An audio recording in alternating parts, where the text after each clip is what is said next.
Po sa ating lahat. Ngayon po ay almost 3 o'clock, past 3 o'clock. Dito kami ngayon sa yan sa taas. So mamaya tapos ito yung clear ito tuwang-tuwa akong pagmasdan, malawak ito.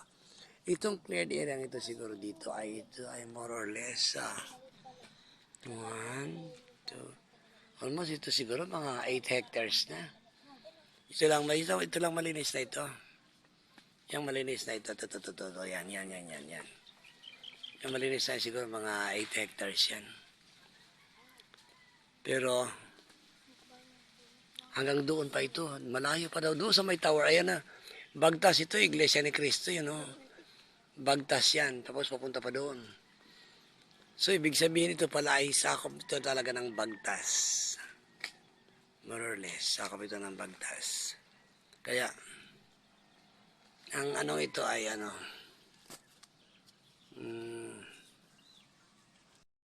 ayan, sa lugar na ito, kita niyo sa likuran ko, ang lawak, ang linis, di ba? Ayan o. Itong site na ito ay phase 3, Belvedere phase 3. Yan. Sa lugar na yan. Kaya, more or less ang lugar na lawak nito. Ang ibig sabihin mo na doon sa Jollibee, Bagtas na yan eh. Sa Kudang Bagtas. Ang entire Bagtas sa Iglesia ni Cristo doon, lampas pa. Hanggang sa may all home siguro.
Kaya doon ito ay more or less 70 square meters, maliliit daw eh.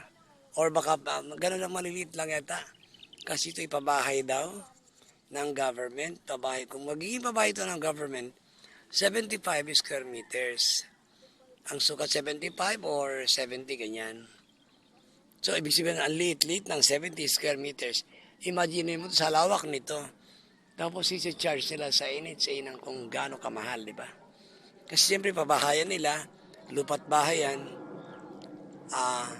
bagay, mababa na rin pa, affordable na yun sa empleyado, sa mga batang empleyado.